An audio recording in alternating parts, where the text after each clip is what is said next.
Hello viewers, কেমন আছেন সবাই? আশা করি সবাই খুব ভালো আছেন, সুস্থ আছেন। আমি শিমুল, টেক প্রথমার পক্ষ থেকে আপনাদেরকে জানাই আন্তরিক শুভেচ্ছা এবং অভিনন্দন। বন্ধুরা, আজকের ভিডিওতে আমি আপনাদের সাথে শেয়ার করব কিভাবে কমান্ড প্রম্পট বা সিএমডি এর ব্যবহার করে আপনারা আপনাদের কম্পিউটারে সেভ থাকা সবগুলো ওয়াইফাই নেটওয়ার্কের পাসওয়ার্ড বের করতে পারেন এবং এই ওয়াইফাই প্রোফাইলগুলোকে বা ওয়াইফাই সেটিংকে আপনি আপনার কম্পিউটারে ব্যাকআপ করে রেখে পরবর্তী প্রয়োজনে এই ব্যাকআপ ওয়াইফাই সেটিংকে আপনি আপনার কম্পিউটারে রিস্টোর করতে পারেন। তো বন্ধুরা, চলুন আর কথা না বেরিয়ে সরাসরি কাজে চলে যাওয়া যাক। বন্ধুরা, এই কাজটি করার জন্য কমান্ড প্রম্পটকে অ্যাডমিনিস্ট্রেটরে রান করতে হবে। আপনারা যদি স্টার্টে গিয়ে সিএমডি লিখে সার্চ করেন তাহলে কমান্ড প্রম্পট অ্যাপ্লিকেশনটি পেয়ে যাবেন। এখানে রান অ্যাজ অ্যাডমিনিস্ট্রেটর এটিতে ক্লিক করে অথবা অ্যাপটির উপরে মাউসের রাইট বাটন ক্লিক করে রান অ্যাজ অ্যাডমিনিস্ট্রেটর এটিতে ক্লিক করলে সিএমডি অ্যাপ্লিকেশনটি অ্যাডমিনিস্ট্রেটর মোডে ওপেন হয়ে যাবে। বন্ধুরা, দেখতে পাচ্ছেন আমার কমান্ড প্রম্পটটি ওপেন হয়ে গিয়েছে। এখন আমার এই কম্পিউটারে কি কি ওয়াইফাই নেটওয়ার্ক সেভড রয়েছে সেটি দেখার জন্য আমাকে যে কমান্ড লিখতে হবে সেটি হচ্ছে netsh মানে নেটওয়ার্ক শেল, wlan মানে ওয়্যারলেস ল্যান, শো প্রোফাইল লিখে এন্টার করবেন। বন্ধুরা, দেখতে পাচ্ছেন আমার এই কম্পিউটারে যে ওয়াইফাই নেটওয়ার্কগুলো সেভ করা রয়েছে সবগুলো আমাকে দেখাচ্ছে। এখন এই নেটওয়ার্কগুলোর মধ্যে যে কোনো একটি নেটওয়ার্কের পাসওয়ার্ড যদি দেখতে চাই তাহলে লিখতে হবে netsh space wlan space show profile space আপনি যে নেটওয়ার্কের পাসওয়ার্ডটি দেখতে চাচ্ছেন সেই নেটওয়ার্কের নেমটি। ধরুন আমি একদম নিচের যে নেটওয়ার্কটি সেটির পাসওয়ার্ড দেখতে চাচ্ছি, এর জন্য আমি লিখছি ATS-2.4 স্পেস কি ইকুয়াল ক্লিয়ার লিখে এন্টার করবেন। বন্ধুরা, দেখতে পাচ্ছেন এই নেটওয়ার্কের সকল ইনফরমেশন আমার সামনে রয়েছে।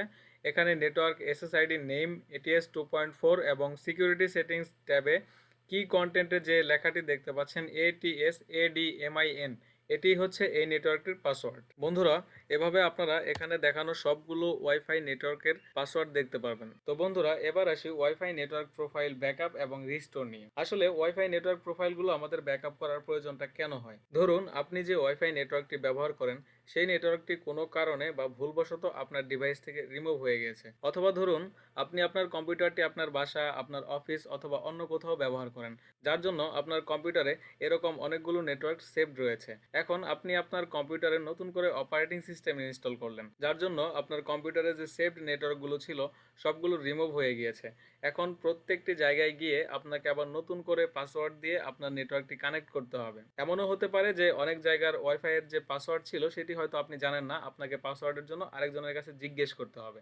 কিন্তু আপনি যদি এই ওয়াইফাই প্রোফাইলগুলো ব্যাকআপ করে রাখেন তাহলে আপনাকে পাসওয়ার্ডের জন্য কাউকে জিজ্ঞেস করতে হবে না এবং আপনার পাসওয়ার্ড মনেও রাখতে হবে না। আপনি চাইলেই এই ব্যাকআপ ফাইলগুলো থেকে আপনার ওয়াইফাইটি কানেক্ট করতে পারবেন। তো চলুন বন্ধুরা, দেখা যাক আমরা কিভাবে ওয়াইফাই প্রোফাইলগুলো ব্যাকআপ করে রাখতে পারি। এর জন্য আমাদেরকে যে কমান্ডটি লিখতে হবে সেটি হচ্ছে netsh space wlan space export profile. এখন আপনি যদি চান যে আপনার সবগুলো নেটওয়ার্কের দরকার নেই, আপনি যে কোনো একটি নেটওয়ার্ককে ব্যাকআপ করে রাখতে চাচ্ছেন, সেই ক্ষেত্রে আপনি স্পেস দিয়ে যে নেটওয়ার্কটি ব্যাকআপ করে রাখতে চাচ্ছেন সেই নেটওয়ার্কের নেমটি দিতে হবে। ধরুন আমি এখানে একদম নিচের যে ওয়াইফাইটি রয়েছে সেটি ব্যাকআপ করতে চাচ্ছি, এর জন্য আমি স্পেস দিয়ে একদম নিচের যে ওয়াইফাই নেমটি সেটি লিখছি। এরপর আরেকটি স্পেস দিয়ে আমাকে লিখতে হবে কি ইকুয়াল ক্লিয়ার। এরপর আরেকটি স্পেস দিয়ে লিখতে হবে ফোল্ডার। এখানে আমাকে ডেস্টিনেশন ফোল্ডারটি দেখিয়ে দিতে হবে যে কোন ফোল্ডারে গিয়ে আমার এই ওয়াইফাই প্রোফাইলের ইনফরমেশনটি সেভ হবে। এখানে আপনি খেয়াল খুশি মতো যে কোনো ডেস্টিনেশন দিতে পারেন, তবে সেটি অবশ্যই ভ্যালিড হতে হবে। ধরুন আমি চাচ্ছি আমার যে ফাইলটি সেটি ডি ড্রাইভে স্টোর হোক, যার জন্য আমি ডি ড্রাইভটি এখানে লোকেট করে দিলাম। বন্ধুরা, আপনাদের সুবিধার জন্য সবগুলো কমান্ড লাইন আমি ভিডিও ডেসক্রিপশন বক্সে দিয়ে দিব, আপনারা চাইলে ওখান থেকে কপি করে ব্যবহার করতে পারবেন। এরপর এন্টার প্রেস করলাম। দেখতে পাচ্ছেন বন্ধুরা, এই প্রোফাইলটি স্টোর হয়ে গিয়েছে আমার ডি ড্রাইভে। তো আমি একটু চেক করে নিই যে আসলেই ফাইলটা সেভ হয়েছে কিনা। হ্যাঁ বন্ধুরা, আমাদের ফাইলটি এখানে চলে এসছে ওয়াইফাই ATS-2.4.xml এই নামে। এখন আমি যদি এই ফাইলটিকে ওপেন করি তাহলে বন্ধুরা দেখতে পাচ্ছেন এখানে আমার নেটওয়ার্কের নেমটা দেখা যাচ্ছে। আর সিকিউরিটি ট্যাবের মধ্যে এই যে কি ম্যাটেরিয়ালটা দেখতে পাচ্ছেন, এখানে যে টেক্সটটি আছে ATSADMIN এটি কিন্তু এই নেটওয়ার্কটির পাসওয়ার্ড। তো বন্ধুরা, এভাবে আলাদা করে আপনারা প্রত্যেকটি ওয়াইফাই প্রোফাইলকে এক্সপোর্ট করতে পারবেন। তবে আপনারা চাইলে সবগুলো প্রোফাইলকে একসাথে এক্সপোর্ট করতে পারবেন। এর জন্য আপনাকে যে কমান্ড লাইনটি লিখতে হবে সেটি হলো netsh space wlan space export profile. এরপর আরেকটি স্পেস দিয়ে লিখতে হবে কি ইকুয়াল ক্লিয়ার। এরপর আরেকটি স্পেস দিয়ে আমাকে আগের মতোই ডেস্টিনেশন ফোল্ডারটি দেখিয়ে দিতে হবে folder equal to D drive আপনারা যদি চান যে ডি ড্রাইভে সরাসরি ফাইলটি সেভ না করে ডি ড্রাইভের ভেতরে কোনো ফোল্ডারে সেভ করবেন, সেক্ষেত্রে অবশ্যই আপনাকে ডি ড্রাইভে ওই ফোল্ডারটি ক্রিয়েট করে নিতে হবে। যেমন ধরুন আমি ডি ড্রাইভে ওয়্যারলেস নামে একটি ফোল্ডার ক্রিয়েট করলাম। এখন আমি এই ডি ড্রাইভে ওয়্যারলেস নামে যে ফোল্ডারটি রয়েছে এর ভিতরে আমি আমার ওয়াইফাই প্রোফাইলগুলোকে এক্সপোর্ট করব, যার জন্য ডি ড্রাইভের পর আমি আরেকটি ব্যাক স্ল্যাশ দিয়ে আমার যে ফোল্ডার নেম সেটি দিয়ে দিলাম এবং এন্টার প্রেস করলাম। দুঃখিত বন্ধুরা, আমার একটি স্পেলিং মিস্টেক হয়ে গিয়েছে। দেখতে পাচ্ছেন নেট এসএইচ এর জায়গায় আমি শুধু NESH লিখে রেখেছি। আমি স্পেলিংটা ঠিক করে দিলাম। এবার আমি এন্টার প্রেস করলাম। বন্ধুরা দেখতে পাচ্ছেন আমার সবগুলো নেটওয়ার্ক কিন্তু স্টোর হয়ে গিয়েছে। এবার আমি আমার যে ডেস্টিনেশন ফোল্ডারটি ছিল সেখানে একটু গিয়ে দেখি কি অবস্থা ওয়্যারলেস নামে ফোল্ডারটিতে। হ্যাঁ বন্ধুরা, দেখতে পাচ্ছেন এখানে সবগুলো প্রোফাইল কিন্তু সেভ হয়ে গিয়েছে এবং এখান থেকে আমি একটি ফাইল ওপেন করে দেখি আসলে ভিতরে কি অবস্থা। দেখতে পাচ্ছেন বন্ধুরা, নেটওয়ার্ক SSID পাথ ফাইন্ডার এবং সিকিউরিটি ট্যাবের ভেতরে কি ম্যাটেরিয়ালে যে PFI@2020 রয়েছে, এটি এই নেটওয়ার্কটির পাসওয়ার্ড।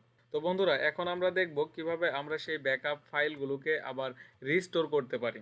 এর জন্য যে কমান্ড লাইনটি লিখতে হবে সেটি হচ্ছে netsh space wlan space add profile, এরপর আরেকটি স্পেস দিয়ে আমাকে লিখতে হবে ফাইল নেম এবং এর ভিতরে আমার যে ডেস্টিনেশন ফাইলটি, যে ফাইলটি আমি রিস্টোর করব সেটি লোকেট করে দিতে হবে। আমার ব্যাকআপ ফাইলগুলোর লোকেশন হচ্ছে ডি ড্রাইভে ওয়্যারলেস নামে একটি ফোল্ডারের ভিতরে, তাই আমি আমার লোকেশনটি দিলাম, আপনারা আপনাদের ব্যাকআপ ফাইলের লোকেশনটি দিবেন। তারপর আরেকটি ব্যাক স্ল্যাশ দিয়ে আপনাদের যে ফাইল নেম সেই এক্সাক্ট ফাইল নেমটি দিবেন।